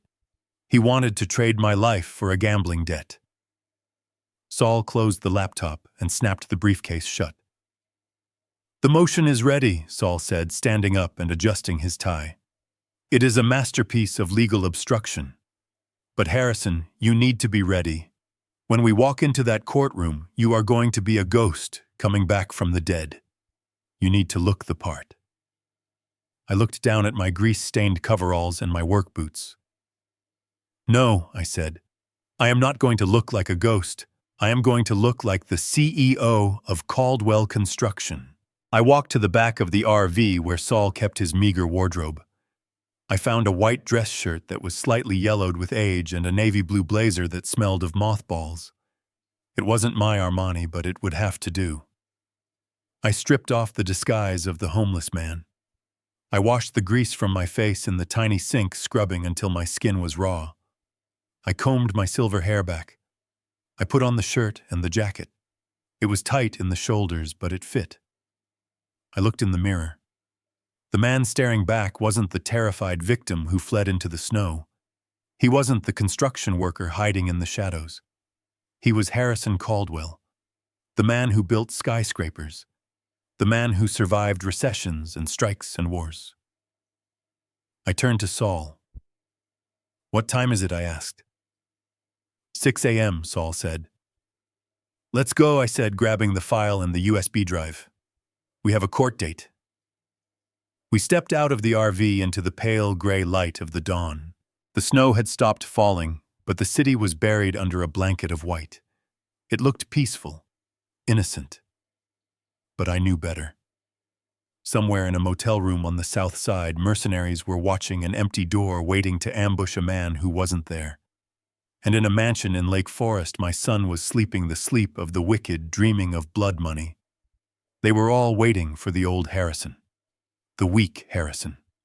They had no idea what was coming for them. We sat in the cramped kitchenette of the RV, staring at the legal documents Saul had drafted. They were brilliant, sharp, and vicious. But as I read through the bylaws of Caldwell Construction, a cold realization settled in my gut. In my paranoia to protect the company from hostile takeovers 30 years ago, I had inserted a clause that was now coming back to haunt me. Article 42 stated that any emergency motion to suspend the board of directors required the physical impression of the chairman's seal. It was an archaic fail-safe I had designed to prevent digital fraud, but now it was the only thing standing between me and victory. The seal was a heavy brass stamp custom-made in Italy, and it was sitting in the bottom drawer of my mahogany desk inside the library of my penthouse. The same penthouse that was currently occupied by my son and his mercenaries. "You cannot go back there," Saul said, wiping his glasses on his bathrobe. "It is suicide, Harrison. You just convinced him you are in a motel on the south side. If you show up at the house now, you blow the whole operation." "I have no choice, Saul," I said, buttoning the tight blazer. "Without that seal, this affidavit is just a piece of paper. The judge can throw it out on a technicality. I need to walk into court with the seal in my hand. It is the scepter of the kingdom." I left Saul pacing the floor of the RV and took the stolen sedan back toward the north. The drive to Lake Forest was surreal. I was driving from the dregs of the city back to the pinnacle of wealth, but I felt more at home in the rail yard than I did approaching the iron gates of the estate I had built. I parked the car a quarter-mile down the road in a dense patch of forest preserve. The snow was deep here, up to my knees, but I trudged through it, circling the perimeter of my property like a wolf stalking its own den. The house was blazing with light. Every window on the first floor was illuminated, casting long yellow rectangles onto the snow. I expected to see a fortress on high alert, but what I saw made my blood boil. There were no perimeter guards. The gate was open. Justin was so confident that his team was watching me at the motel that he had left the castle undefended. He was not just arrogant, he was disrespectful. I slipped through a gap in the hedge that I used to use to sneak out for late-night walks when I couldn't sleep. I approached the rear of the house, avoiding the motion sensor lights by hugging the shadows of the large oak trees. I reached the patio doors that led to the solarium. They were locked, of course, but I knew the trick. The latch on the left door had a tendency to stick if you didn't pull the handle up hard before turning. Justin never bothered to fix it because he never used this room. I gripped the cold brass handle, pulled up, and turned. It clicked. I slid the door open silently and stepped into the warmth of my own home. The air inside was thick and smelled wrong. My house usually smelled of lemon polish and fresh flowers. Tonight it smelled of stale cigarette smoke, marijuana, and expensive cologne. A heavy bass beat thumped from the living room, vibrating the floorboards beneath my feet. I moved through the hallway, sticking to the shadows. I could hear voices, loud, raucous laughter. I reached the doorway of the great room and peered inside. My stomach turned. It was not a strategy meeting. It was a frat party. Justin was sprawled on my leather Chesterfield sofa, his tie undone, his shirt unbuttoned. He was surrounded by 4 men I didn't recognize. They looked like the kind of people you find in the VIP section of a sleazy club, wearing too much jewelry and looking hungry. On the coffee table, amidst lines of white powder and overflowing ashtrays, sat a bottle of wine. I froze. I knew that bottle. It was a Chateau Margaux 1982. I had bought a case of that wine the year I broke ground on my first skyscraper. I had opened a bottle when Beatrice died. I had opened a bottle when Justin graduated college. There was only 1 bottle left. I was saving it for his wedding or my funeral. And there he was, gripping it by the neck like it was cheap beer, pouring it into red plastic cups for a group of drug dealers and sycophants. "Pour it out, boys," Justin slurred, raising his cup. "To the old man. May he rest in peace." The room erupted in laughter. "He is not dead yet, boss," one of the men said, leaning back and putting his boots on my antique coffee table. "He might as well be." Justin laughed. "He is passed out in a roach motel right now, drooling on himself. By noon tomorrow, he will be in a straitjacket." And this he gestured around the room with the bottle spilling wine on the Persian rug. "This will all be liquid cash." I stood in the dark hallway, my hand gripping the doorframe so hard my knuckles turned white. I wanted to rush in there. I wanted to tear that bottle from his hand and smash it over his head. But I forced myself to breathe. I was not a father disciplining a son anymore. I was a spy behind enemy lines. I needed the seal. The library was down the hall past the living room. I had to cross the open foyer to get there. I waited for the laughter to swell again, then I moved. I was a shadow gliding across the marble floor. I slipped into the library and closed the door softly behind me, leaving it cracked just a fraction so I could hear them. The library was dark, lit only by the moonlight filtering through the high windows. I moved to my desk. I felt under the rim for the hidden catch. The drawer slid open. My hand searched the velvet interior. It was empty. My heart stopped. The seal was gone. Panic flared in my chest. Had he found it? Had he sold it? Then I heard Justin's voice getting closer. He was coming toward the library. "I need to get the cigars," he was saying. "The old man keeps the Cubans in the humidor in his office." I dove behind the heavy velvet drapes near the window, just as the library door swung open. The light from the hallway spilled in, cutting a wedge across the room. Justin stumbled in, followed by one of his cronies. They walked to the humidor on the side table. I watched through the gap in the curtains. Justin grabbed a handful of cigars and tossed them to his friend. Then he walked over to my desk. He sat down in my chair. My chair. He spun around in it, kicking his feet up on the desk. "Feels good, doesn't it?" the friend asked. "Being the king." "It feels overdue," Justin muttered. He picked up something from the desktop. It was a heavy brass object. He started tossing it up and down in his hand like a baseball. The seal. He had it. He was playing with it. "You know what the best part is?" Justin said, staring at the seal. "It is not the money. I mean, the money is great. $80 million will clear my debts with the Russians and leave me enough to live like a god in Belize. But the best part is seeing the look on his face when he realizes he lost." He stopped tossing the seal and gripped it tight. "He always looked at me like I was a disappointment," Justin hissed. "Like I wasn't tough enough." "Well, who is the tough one now, Dad? I am the one sending you to the loony bin. I am the one selling your legacy for parts." "What about the wife?" the friend asked, lighting a cigar. "The pretty one. Mia." Justin laughed, a cruel sound that chilled me to the bone. "Mia is collateral damage. She thinks she is helping me.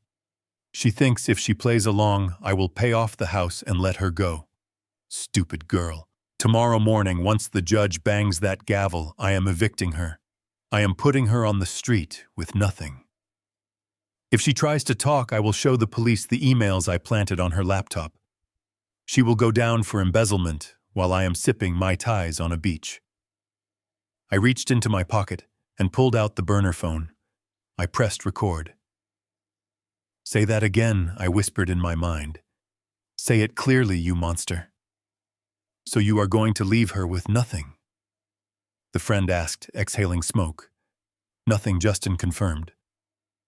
She and the old man can share a cardboard box for all I care. Actually, no. The old man won't be in a box. I told the doctors at the facility to up his dosage to the maximum. He won't even know his own name by Tuesday. He will just be a vegetable waiting to rot.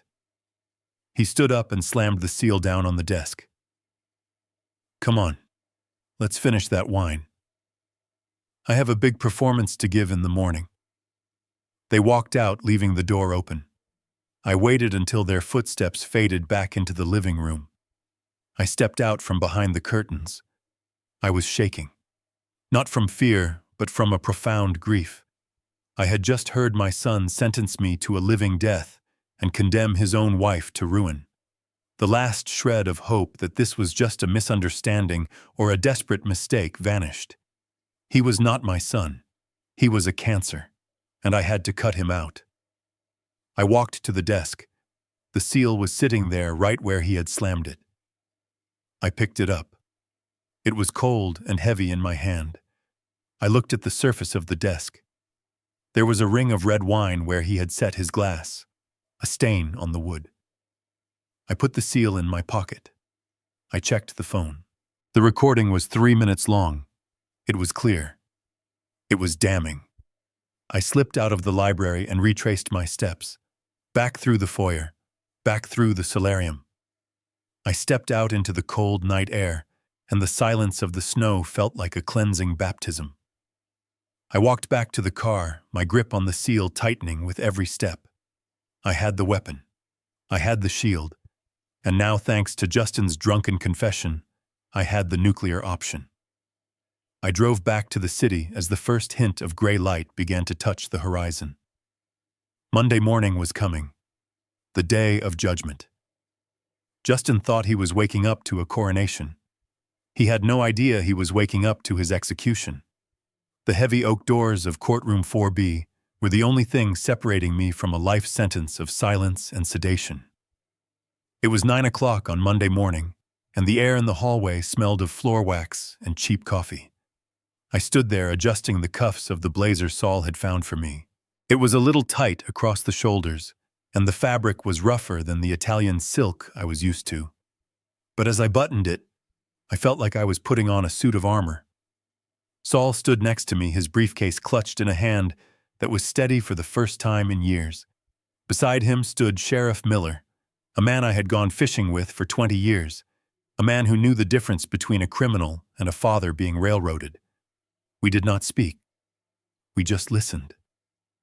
Through the thick wood of the doors, I could hear the muffled drone of a voice I recognized. It was Justin's high-priced attorney, a man named Sterling, who charged $600 an hour to destroy families. I leaned closer, my ear pressing against the cold wood. Your Honor, the urgency of this petition cannot be overstated, Sterling was saying, his voice dripping with faux concern. Mr. Caldwell's mental state has deteriorated rapidly over the last 48 hours. He has become violent, paranoid, and a danger to himself and the public. We have reports that he fled his home in a blizzard and is currently holed up in a motel on the south side in a state of delirium. We are asking for an immediate emergency guardianship to secure his person and transport him to a medical facility for his own safety. I heard a shuffle of papers and then a throat clearing. It was Judge Prentice. I knew Prentice. He was a fair man, but he was overworked and relied heavily on the word of doctors. I have reviewed the affidavit from Dr. Vance, the judge said. The diagnosis is severe, early onset dementia with psychotic features, and you have the son here. Yes, Your Honor, Justin spoke up. His voice was soft, trembling slightly. It was a performance that would have won him an award if the prize wasn't my life. I just want my dad to be safe, Your Honor. It breaks my heart to see him like this. He doesn't know who he is anymore. He thinks people are trying to kill him. I just want to bring him home." I felt a surge of bile rise in my throat. The audacity of it was breathtaking. He was standing there in a room full of officers of the court, using his love for me as a weapon to bury me. He was painting a picture of a senile old man lost in the dark while he stood in the light of his own righteousness. "I see," the judge said. "Given the medical evidence and the immediate risk, I am inclined to grant the emergency order. If there are no objections, I will sign the decree transferring full legal guardianship of Harrison Caldwell and his estate to his son, Justin Caldwell, effective immediately." The gavel was raised. I could feel the weight of it in the air. If that wood struck the block, I would cease to be a person in the eyes of the law. I would become property. "Now," Saul whispered. I didn't wait. I didn't knock. I reached out and shoved the double doors open with a force that rattled the hinges. They swung wide, crashing against the walls with a thunderous boom that stopped every heart in the room. "Objection!" I roared, my voice echoing off the high ceiling like a cannon shot. The silence that followed was absolute. Every head in the room snapped toward the entrance. The court reporter stopped typing. The bailiff's hand dropped to his belt. Judge Prentice froze his gavel, hovering in midair. And there, in the center of the aisle, stood Justin. He turned around slowly, his face a mask of shock that was quickly crumbling into terror. He looked at me, and for a second, he didn't see the father he had betrayed. He saw the titan of industry he had tried to kill. I walked down the center aisle. I did not limp. I did not shuffle. I walked with the long, powerful strides of a man who owns the building he is standing in. The tightness of the jacket didn't matter. The gray stubble on my face didn't matter. What mattered was the fire in my eyes. "Mr. Caldwell," the judge stammered, lowering his gavel. We were told you were incapacitated." "I am not incapacitated, Your Honor," I said, my voice steady and cold. "And I am certainly not in a motel room on the South Side." Justin's face went from pale to a sickly shade of gray. He looked at his lawyer, then at the bailiff. Panic began to twitch in his cheek. "Your Honor, this is exactly what I was talking about," Justin shouted, pointing a shaking finger at me. "Look at him. He is manic. He is aggressive. He escaped his caregivers. Bailiff, please detain him for his own safety. He is having an episode." The bailiff, a large man with a weary expression, stepped forward, his hand on his handcuffs. "Sir, I need you to step back." I did not step back. I stopped walking and stood my ground, staring the bailiff in the eye. "Before you touch me, son, I suggest you look at who is standing behind me." Sheriff Miller stepped into the light, his badge glinting on his chest.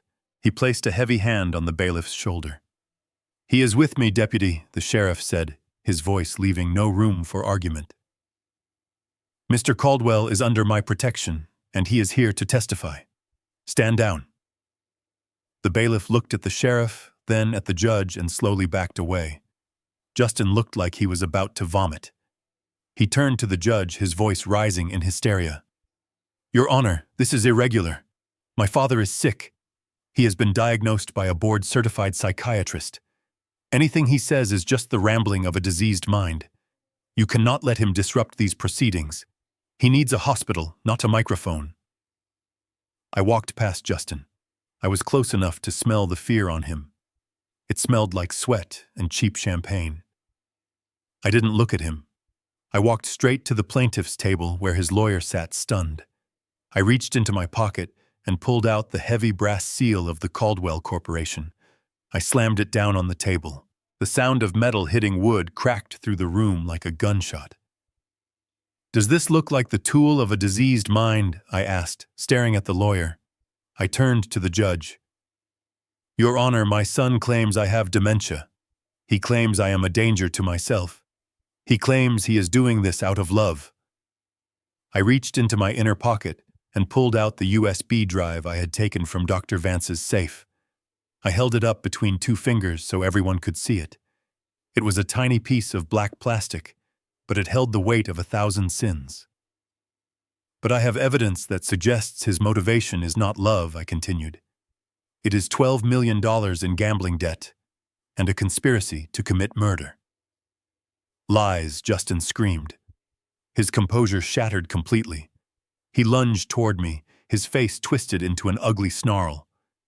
He is lying. He is crazy. That drive is probably full of nonsense. You cannot listen to him.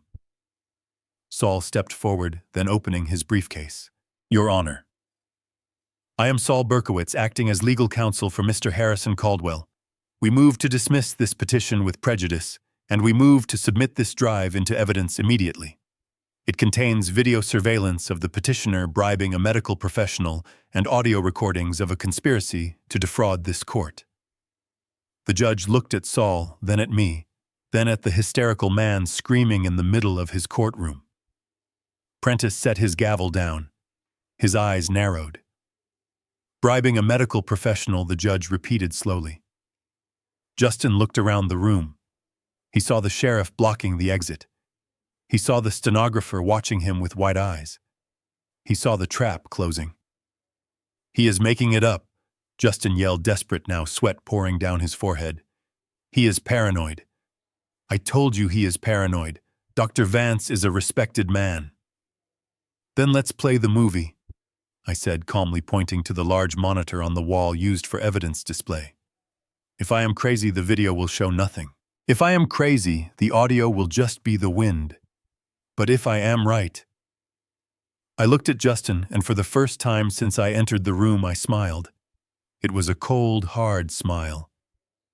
If I am right, son, you are going to wish you had stayed in bed this morning. The judge looked at Justin's terrified face. He looked at the confident set of my jaw. Bailiff, the judge ordered, pointing to the USB drive in my hand. Plug it in. Let's see what Mr. Caldwell has brought us. Justin lunged for the drive. No! The sheriff was faster. He caught Justin by the arm, twisting it behind his back. Justin cried out, struggling uselessly. I handed the drive to the clerk. My hand did not shake. The room went silent as the clerk plugged it into the system. The large screen on the wall flickered to life, static for a second. And then a clear, high-definition image appeared. It was the interior of Dr. Vance's office. It was dated 2 nights ago, and there, clear as day, was Justin opening a briefcase filled with stacks of cash and sliding it across the desk to the doctor. The audio kicked in. Justin's voice filled the courtroom, loud and clear. Make sure the diagnosis is terminal, Doc. I need him locked away by Monday. If he can still talk, he can still change his will. I need him silenced. A collective gasp swept through the room. The judge's jaw dropped. Justin stopped struggling. He slumped in the sheriff's grip, his face draining of all color. I looked at the screen, watching the betrayal play out in high definition. Then I turned to the judge. I am not crazy, Your Honor, I said, my voice quiet but carrying to every corner of the room. I am just a father who woke up, and I am done sleeping. The screen flickered, and then the image sharpened into a nightmare for my son. The courtroom, which had been buzzing with tension just moments before, fell into a silence so profound I could hear the hum of the ventilation system. On the large monitor mounted on the mahogany wall, the interior of Dr. Vance's private office was displayed in high definition. It was undeniable. Everyone in the room saw Justin sitting there.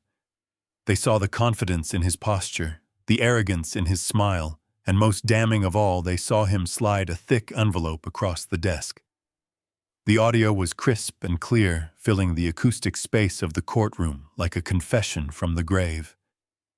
Make sure the diagnosis is terminal, Doc. Justin's recorded voice boomed. I need him locked away by Monday. If he can still talk, he can still change his will. I need him silenced. A collective gasp swept through the gallery. It sounded like all the oxygen had been sucked out of the room at once. I saw the court reporter's hands freeze over her keyboard. I saw the bailiff's jaw tighten. But the video was not done. It cut to the audio recording I had captured only hours ago in my own library. The screen went black, but the sound of my son's voice was even more chilling, without his face to distract from the words. "Mia is collateral damage," the recording played. "She thinks she is helping me. She thinks if she plays along, I will pay off the house and let her go, stupid girl.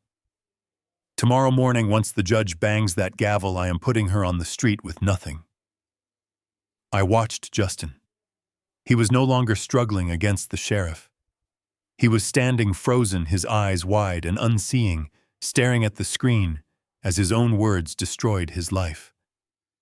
The color had drained from his face, leaving him looking like a wax figure. Next to him, his high-priced attorney, Sterling, slowly closed his laptop and moved a distinct 2 feet away from his client, distancing himself from the radiation of the crime. The recording ended. The echo of the word "nothing" hung in the air for a long, terrible second. Judge Prentice rose from his chair. I had known Prentice for 20 years, and I had seen him angry, but I had never seen him look like this. His face was a shade of crimson that bordered on purple. He was trembling, not with fear, but with a righteous fury that made him look 10 feet tall. He grabbed the heavy wooden gavel, and he didn't just tap it. He slammed it down with a force that sounded like a gunshot, cracking the silence wide open. "This petition is dismissed with prejudice," the judge roared, his voice shaking the walls. "The order for emergency guardianship is denied. And frankly, Mr. Sterling, if you had any idea about this, I will see you disbarred before the sun sets." Sterling threw his hands up. "Your Honor, I had no idea. I withdraw as counsel immediately." The judge turned his eyes to Justin. They were hard, flinty eyes that offered no mercy. "Bailiff, take that man into custody immediately. I want him held for fraud, conspiracy to commit kidnapping and perjury. And get the district attorney on the phone now." The spell that had paralyzed Justin broke. The reality of his situation crashed down on him like a collapsing building. He looked at the bailiff approaching with handcuffs. He looked at the sheriff, who was already gripping his arm. And then he looked at me. "No, wait," he stammered, his voice cracking. "You do not understand." The bailiff spun him around, and the metallic click of handcuffs ratcheted through the room. That sound seemed to snap something inside my son. The arrogant businessman, the cruel manipulator, the man who drank my wine and laughed about my death, vanished. In his place was a terrified child. "Dad." Justin screamed, struggling against the metal cuffs. "Dad, tell them to stop." I stood there, my hand resting on the plaintiff's table. I did not move. I did not blink. "Dad, please," he wailed, dropping to his knees. The bailiff tried to hold him up, but Justin went dead weight, collapsing onto the dirty floor of the courtroom. He shuffled forward on his knees, tears streaming down his face, ruining his expensive suit. "I was forced. Dad," he sobbed, looking up at me with red-rimmed eyes. "It was the Russians. They made me do it. I owe them money. $12 million. They said they would kill me. I did it to save myself. I did not want to hurt you. Please, you have the money. You can pay them off. Just tell the judge to let me go. Help me, Dad." He reached out his cuffed hands, trying to grab the fabric of my trousers. His fingers brushed against my leg. It was the touch of a drowning man trying to pull someone else under with him. The entire courtroom watched. The judge waited. The sheriff waited. Even Saul held his breath. They were all waiting to see if the father would crack. They were waiting to see if blood really was thicker than water. I looked down at the weeping man at my feet.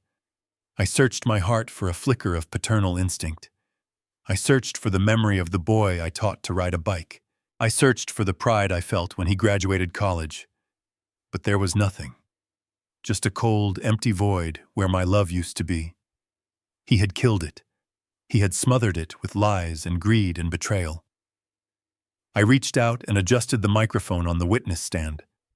The feedback whined slightly, drawing everyone's attention. I wanted my voice to be heard. I wanted it to be on the record forever. I looked straight into Justin's eyes. "You are not a victim," I said, my voice amplified, filling every corner of the room. "You are a predator who got caught. You did not do this because you were scared. You did it because you were greedy. You did it because you thought I was weak, but Dad," he whimpered. I stepped back, moving my leg out of his reach. "I built a company from nothing," I continued, my voice hard as steel. "I learned a long time ago that when a foundation is rotten, you do not patch it up.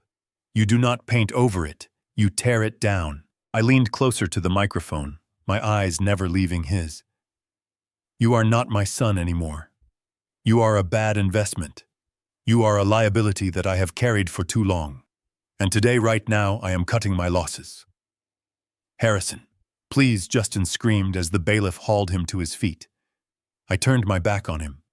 It was the hardest thing I had ever done, and yet it felt like the only thing I could do. "Take him away, Sheriff," I said. As they dragged him out, screaming and begging, I did not look back. I looked at Saul. I looked at the seal of my company sitting on the table. And then I looked at the heavy double doors at the back of the room. They swung open, and standing there, breathless and terrified, was Mia. She had arrived just in time to see her husband being led away in chains. Our eyes locked across the courtroom. She looked at me with fear, wondering if my wrath extended to her.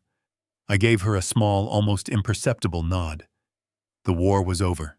The king had returned. But the cleanup was just beginning.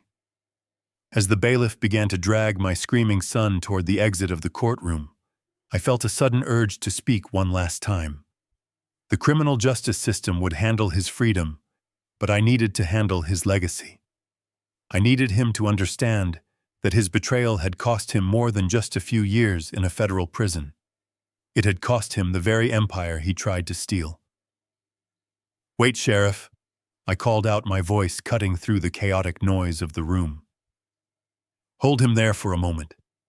There is one final piece of business we need to conclude."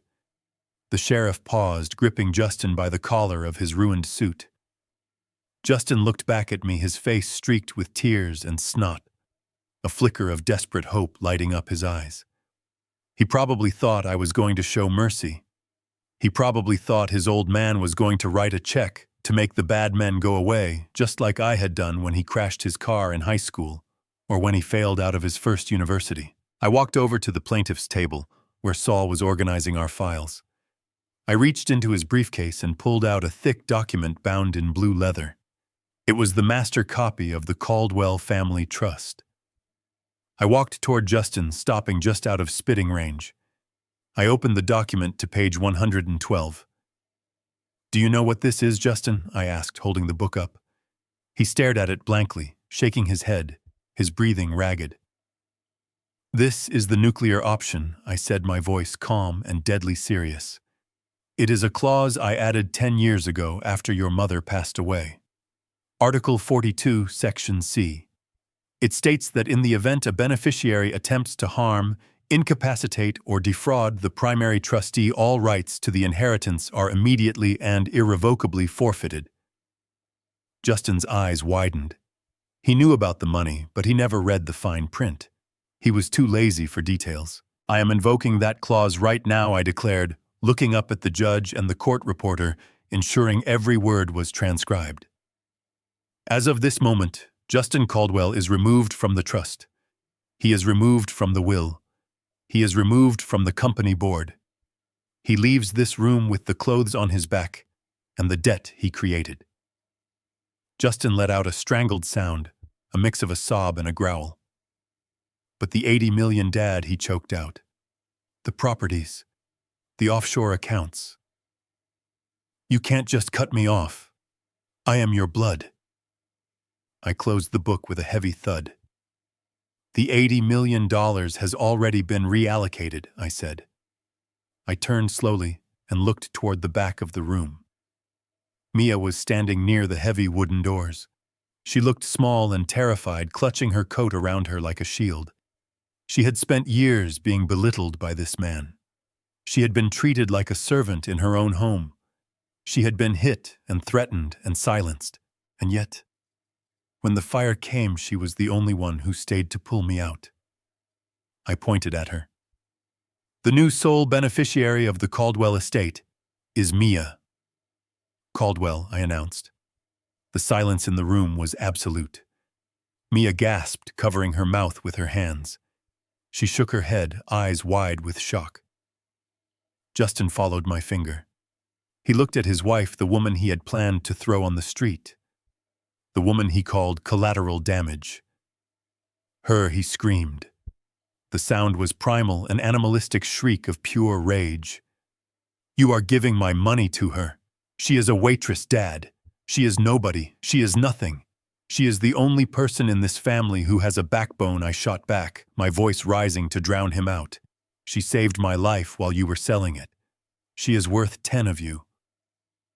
You can't do this. Justin thrashed in the sheriff's grip, foaming at the mouth. She is my wife. That is my money. I will kill her. I swear to God I will kill you both. The sheriff had heard enough. He slammed Justin against the wall, pinning him there. That is a threat against a witness, the sheriff barked. Add it to the list. Get him out of here. As they dragged him through the double doors, Justin was not crying for his father anymore. He was screaming profanities at Mia, screaming about the money, screaming, until the heavy doors slammed shut, cutting off his voice. The room was quiet again. I stood there feeling an immense weight lift off my shoulders. It was done. The cancer was cut out. I walked down the aisle toward Mia. She was trembling, crying silently. She looked at me with fear in her eyes as if she expected me to turn on her next.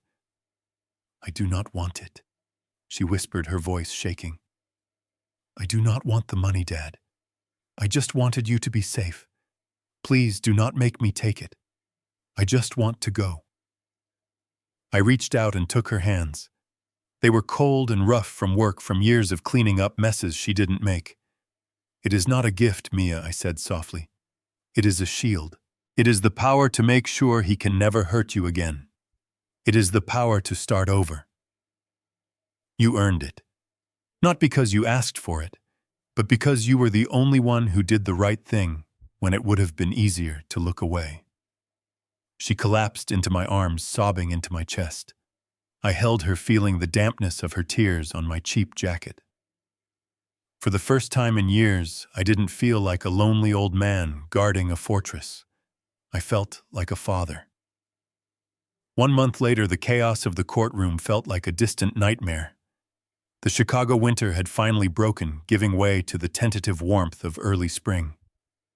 I sat on the end of a wooden dock, my legs dangling over the edge, the water of the lake lapping gently against the pylons.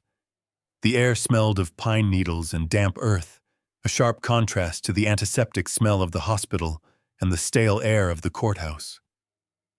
Next to me sat Mia. She was wearing a simple wool sweater and jeans, her hair pulled back in a ponytail. She looked younger. The dark circles under her eyes were gone. The bruise on her jaw had faded to a memory. She held a fishing rod with an ease that surprised me. We hadn't said a word for an hour, just watching the red and white bobbers dance on the surface of the water. Justin had pleaded guilty 3 days ago. Faced with the video evidence and the testimony of his own hired thugs, who flipped on him the moment the checks bounced, he had no choice. He was looking at 15 years in a federal penitentiary for fraud and conspiracy. The Russians, hearing that he had no access to the fortune, had mysteriously lost interest in him, knowing that a man in federal custody was of no use to them. He was safe from them, but he was gone from us. I reeled in my line, checking the bait. It was peaceful out here. So Mia said, breaking the silence, "The lawyers called me this morning." "Oh," I asked, keeping my eyes on the water. "They said the transfer is complete," she said. She sounded hesitant. "They want to know what I want to do with the house in Lake Forest." I looked at her. That house was a monument to Justin's vanity. It was a place of bad memories. "What do you want to do with it?" I asked. "I want to sell it," she said firmly. "I do not want to step foot in it ever again." I was thinking of using the money to open a real restaurant, not a catering business out of a back room. A real place. Maybe in the city. I smiled. That sounds like a solid investment. I know a guy who used to be in construction who might be able to help you with the renovation. He is retired, but he works cheap. Mia laughed. It was a genuine sound, a bright melody that scared away a nearby duck. I think he is a little overqualified, she said, bumping my shoulder with hers. We fell silent again. I looked at the tackle box sitting between us. On top of it sat my old burner phone, the Nokia brick that I had used to coordinate the entire counterattack. I had kept it as a souvenir, a reminder of the night I became a ghost. I picked it up. It felt heavy in my hand. You know, I said, turning it over. I spent my whole life building things. Skyscrapers, malls, trust funds. I thought that was what made me a man. I thought that was what made me a father. Providing. I looked at Mia. But I was building walls, I said. I built walls so high I couldn't see who was climbing over them to stab me, and I couldn't see who was standing outside trying to help me. You saw me when it mattered, Mia said quietly. I nodded. I stood up my joints, protesting a little less than they used to. The fresh air was good for me. I do not need this anymore, I said, holding up the phone. I do not need to be the general of an army. I do not need to be the CEO. I just want to be Harrison. I drew my arm back and hurled the phone out over the lake. It spun through the air, catching the sunlight for a brief second before splashing into the dark water. It sank immediately, disappearing into the deep. I felt a sudden lightness in my chest. The tracking apps were gone. The lawyers were gone. The fear was gone. I sat back down next to my daughter. Not my daughter-in-law. My daughter. The family I chose. The family that chose me. So I said, picking up my fishing rod, "Tell me about this restaurant. What is on the menu?" Mia smiled and began to talk about recipes and decor and the future. I listened, letting her voice wash over me. The sun was setting, casting a golden light over the water. I wasn't a billionaire in that moment. I wasn't a victim. I was just a man fishing with his family. And for the first time in 74 years, I realized that I was truly wealthy. This is my story. It is a story about betrayal, yes, but more than that, it is a story about waking up. It is a reminder that the people who share your blood are not always the ones who share your heart. And sometimes you have to lose everything you built to find the one thing that matters. If you are listening to this and you feel like you are trapped, if you feel like you are being used or silenced by the people who are supposed to love you, please listen to me. Trust your gut. Watch for the signs, and do not be afraid to walk away. Do not be afraid to burn the bridge if that bridge leads to your destruction. You are stronger than you think, and you are never too old to fight for your life. Thank you for listening. I am Harrison Caldwell, and I am finally free. If this story touched you, please hit that like button and share it with someone who might need to hear it. And tell me in the comments, have you ever had to choose between family and your own survival? I will be reading your answers from the deck of my new cabin. Stay safe out there, and remember, the only people who deserve a seat at your table are the ones who were there when you had nothing to offer but your company. See you in the next story.